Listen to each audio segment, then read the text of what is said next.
What's up, Crew Excellence? It's your boy Justin Strickland, and I'm back with another episode on the ladder. And today I'm gonna answer a question that used to burn in my mind when I was in my 20s. Was like, man, how do I become a millionaire? I want to answer that question today because I think a lot of times leaders, people that want to change the world, like, man, if I just had a little bit of money. And so we're going to talk about how to become a millionaire today. If you stick to the end, I'm going to really encourage you, no matter where you are, on what steps to take so that you can achieve your goals as a leader and also as a financial, as a person with financial benchmarks you want to hit. All right. If you're new here, this is a podcast all about leadership. I believe that the world's a better place if everyone participates in leadership. And I believe that you have the capacity to grow. And so what this podcast is about is growing that capacity, because if you are an excellent leader, the world will be a better place. And so if that's you, which it is, right? I said everybody, and everybody includes, you guessed it, everybody. And so go ahead and hit that like button for your boy. Subscribe if you're new, and share it with a friend who doesn't want to know how to become a millionaire. All right, this is a perfect podcast to share. If you've been like, man, I've been waiting on the right one. I like Justin, but I'm waiting on him to drop the right one so I can put my mama on, put my best friend on. This is the episode. Put them on, all right? All right, let's jump into this episode. Now, when I was in my 20s, man, it felt like I was just getting passed up by guys, especially because I played sports my whole life. So I played competitive basketball at really almost the highest level. I played Division II and played some professional. And so I played just below the highest level, really kind of at every step of the way. And the thing that sucks in your 20s, and especially in your early 20s, is like, especially if you're an athlete or entertainer, it's like you're the same age as people who are making a lot of money. And it makes you feel behind, right? Like I remember, like I'm the same draft class as Harrison Barnes and Kyrie Irving. I remember when they signed for 150 million, 160 million. And I was like, and I was in full-time ministry. I had the opposite. And I'm like, dang, man, like we the same age and they making this much money. That's crazy. What am I doing wrong? And that was really before really a lot of social media. Now it's even worse because of social media. You can feel like everybody's getting to money. Like everybody has as much money as they could ever dream of. And I just want to let you know, especially like if you're in your 20s and you're listening to the pod, you are okay. Like if you're not a millionaire, no one is. Just being honest, like only 1.4% of people between age 18 and 29 are millionaires. Only 1.4%. So that means 98.6% of people age 18 to 29 are not millionaires. And really it's like 97% of them are not close. Okay. The reason that it can feel that way when you get on social media is for a myriad of reasons. One of them is social media is a highlight reel. Right? People post their highlights. You don't see them go to work every day. You don't see them go to their weekends where they're in the house. Like all you see is when they take the trip to Bali or they take the trip to Jamaica or they're in the club with a section. But you don't know that that's the first time they've been in the club with a section all year. You have no clue because you might not follow them. You might see them on their For You page, or if you do follow them. A lot of people, this is another reason, I've learned this hanging around like really good content creators, is they cascade content. And so they'll go do an event, like say they go on a cruise and they'll shoot 50 pieces of content, but that's going to come out over the next 4 or 5 months. And so it's going to feel like, man, they back on the boat again? Not knowing that's the same boat they was on 4 or 5 months ago. They just cascaded their content, which is a great strategy. I'm not knocking them for it, but I am saying that it can create the illusion that they're doing more than they are. Another thing is just being honest. If you're in America, people go places they can't afford all the time. It's called credit. Like the average consumer debt, credit card debt in America is $36,000. So the average person is living $36,000 above their means. And so what that means is they have a lifestyle that they can't afford.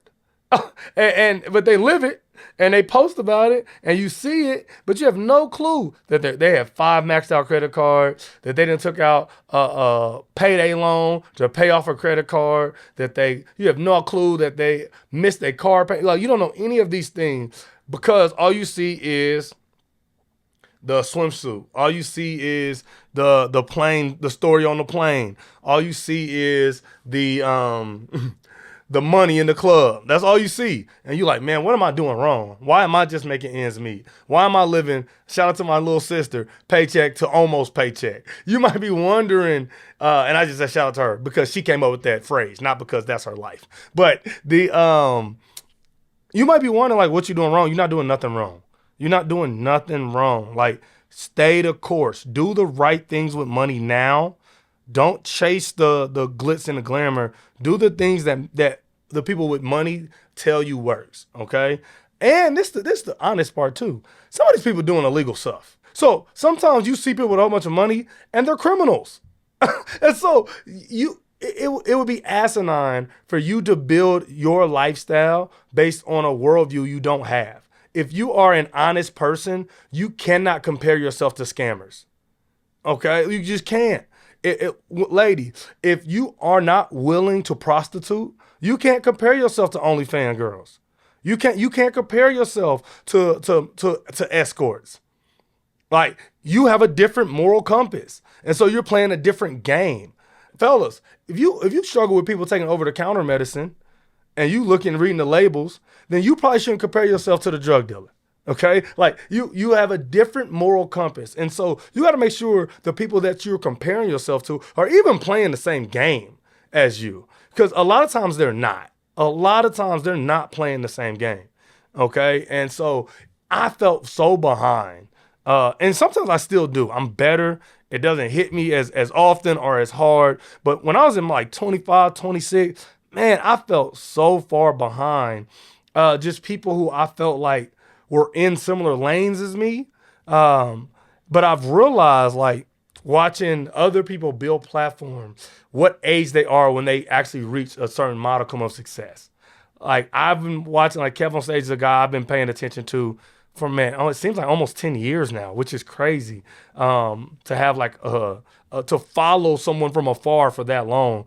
Social media is very weird. But I remember when he was on Periscope driving to work, and that was his content, and he had a full-time job, right? I remember when he quit All Deaf and he started doing his own, like, I've seen the evolution.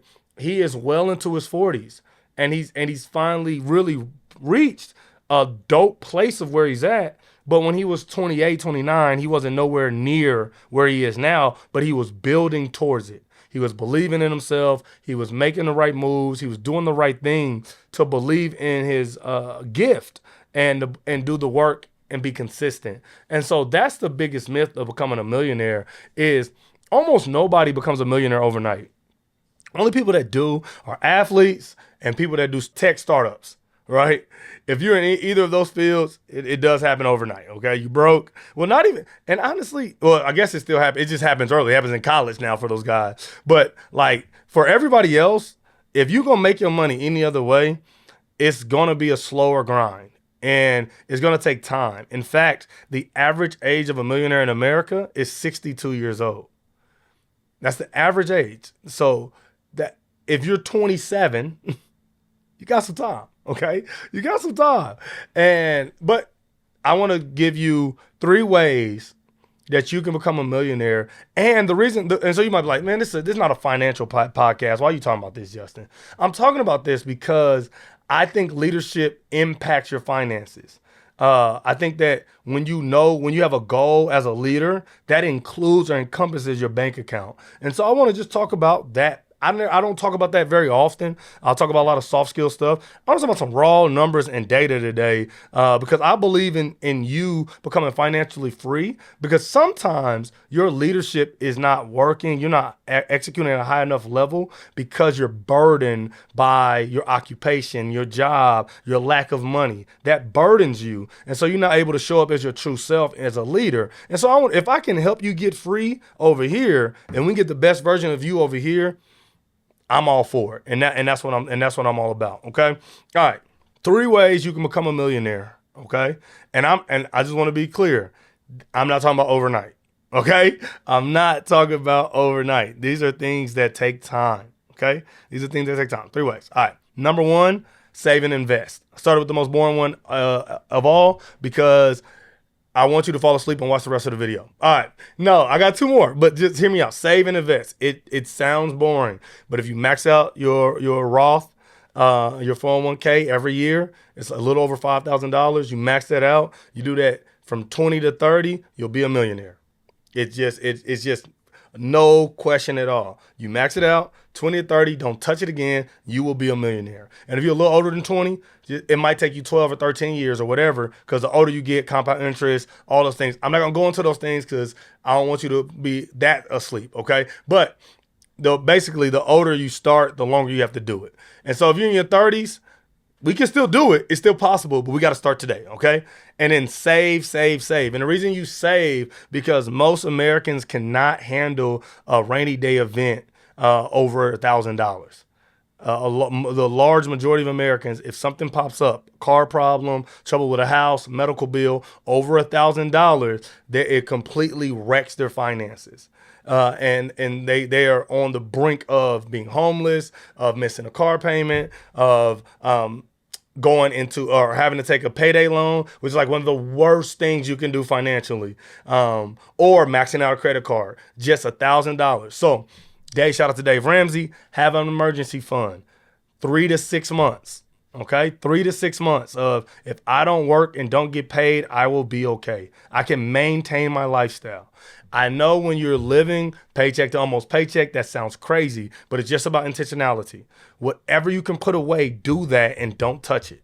Okay, if you can do $50, do $50 a month or $50 a paycheck, $100 a paycheck, and saving gets exciting. If you've never saved before, you might think it's boring, but when you get to saving consistently and you don't touch it and you go look and like, oh shoot, I got a little nest egg. Boy, let me put some more money up. Like, it becomes contagious. And so the number 1 people become millionaires is through saving and investing. That's normal people with normal jobs do it every day. They do it every day. Teacher, she's a teacher and he's a plumber, and they're a millionaire when they're 49 because they saved and invested. It happens every day. It's a book called The Average Next Door Millionaire, and that's the whole book is about that. A whole bunch of people just like that, teacher, plumber. I see them on House Hunters all the time. They be like, our budget is $1.6 million. And he'd be like, what do you do? And he'd be like, I work at a dairy farm. And she'd be like, yeah, and I sell Beat It notebooks on Etsy. And they be worth 1.6 because they save and invest. Okay, that's how that happens. That's the first thing that you can do to become a millionaire. Number two is create something. So this is one of those things that I think is underrated, but over talked about. The people that make money are the creators, not the consumers. And so we are conditioned to think like consumers. We are conditioned to buy the product, to buy the service, to watch the show, to listen to the music. We are conditioned to do that. But what I've realized, the older I get, is it's the people that are creating things that are unlocking levels of wealth that you cannot get to otherwise. The amount of money you can get in a brand deal, the amount of money you can get with a sponsorship, the amount of money you can get when you sell off a product that you have come up with.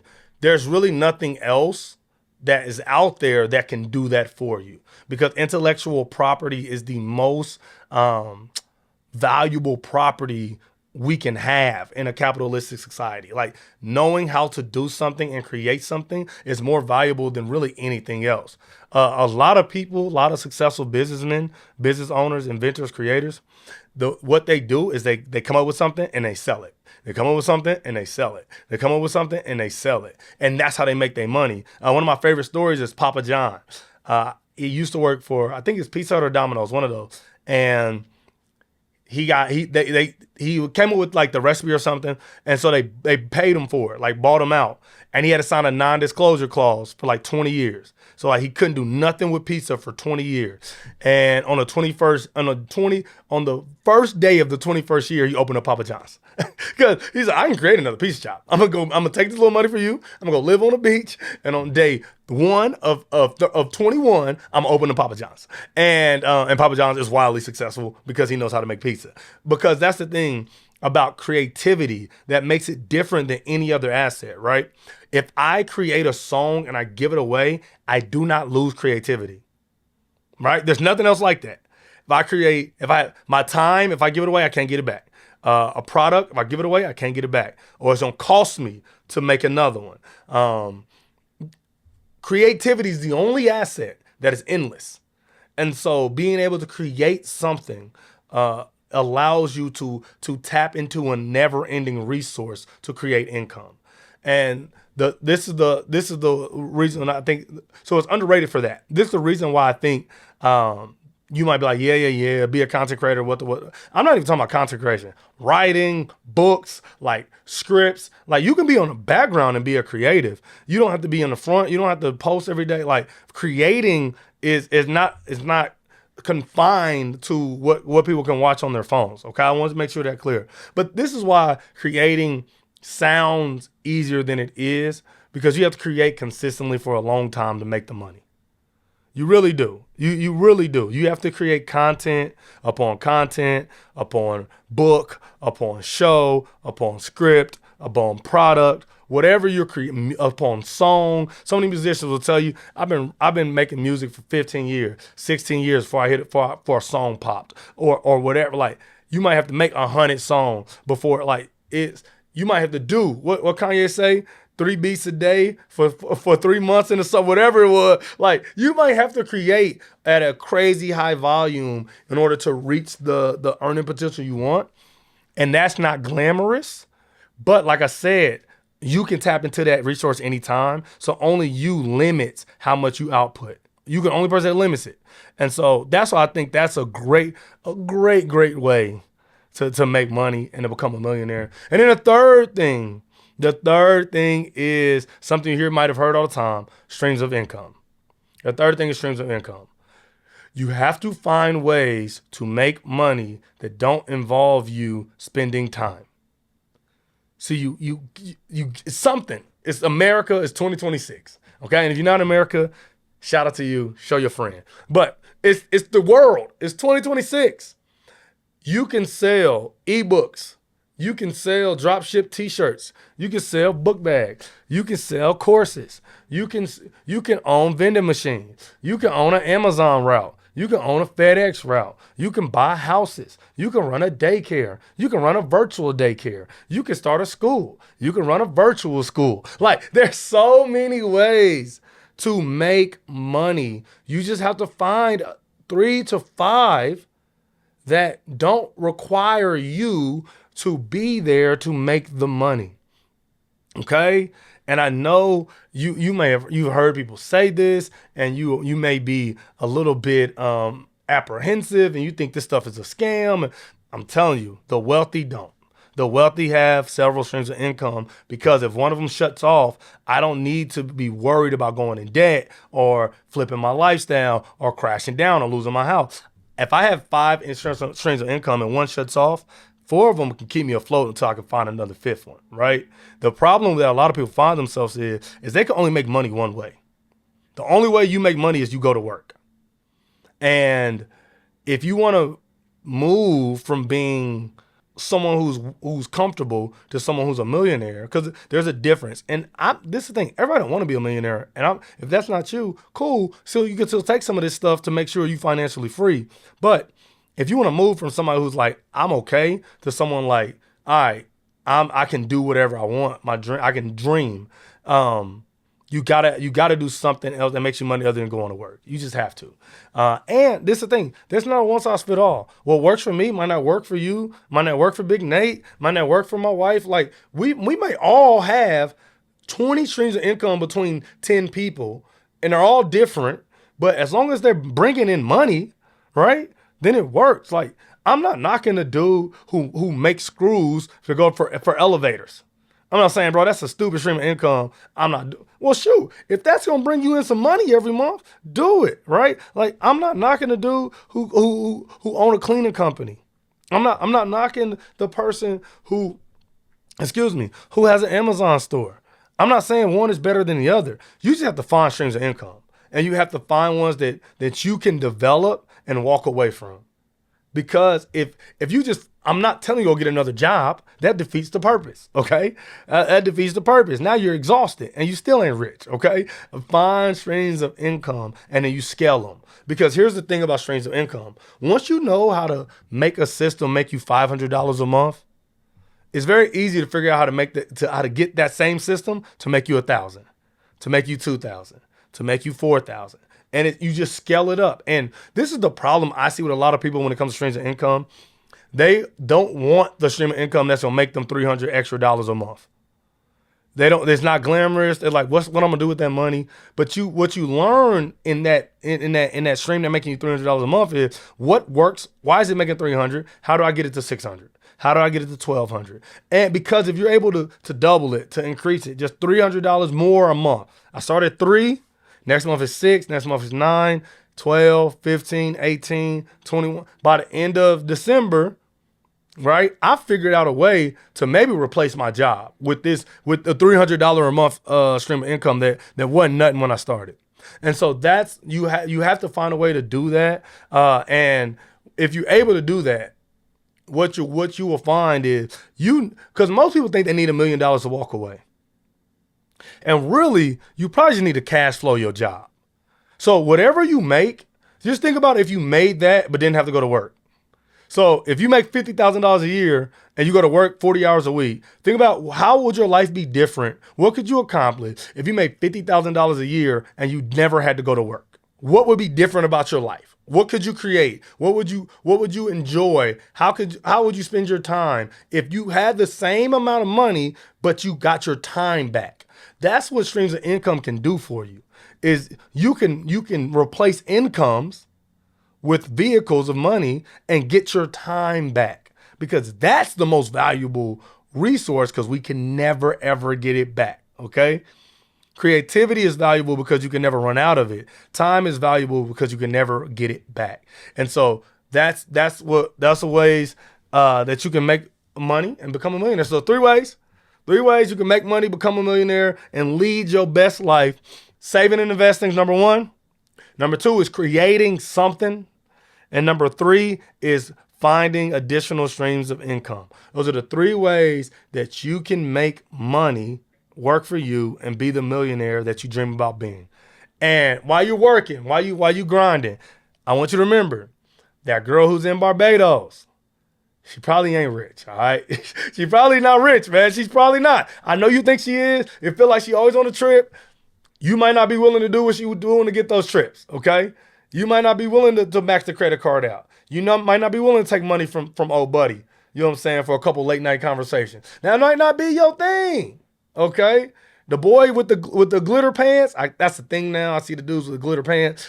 You might not be willing to not have no furniture in your house. You might like having a couch and a bed and a car that there are things that they may be willing to do to wear them clothes that you're not willing to do. So don't ever get caught in a race looking left or right. If you ever run track, you know that's the most dangerous thing you can do. Don't look left, don't look right. Run your race, run it well, run it with discipline and consistency, and you can reach those goals that you have for yourself. All right, I'm Justin Strickland. I'm going to go try to find me some streams of income so I can stop working. And until next time, man, I love you. I appreciate you. Like, share, subscribe. I will see you next time. Shout out to the crew excellence, baby. Peace.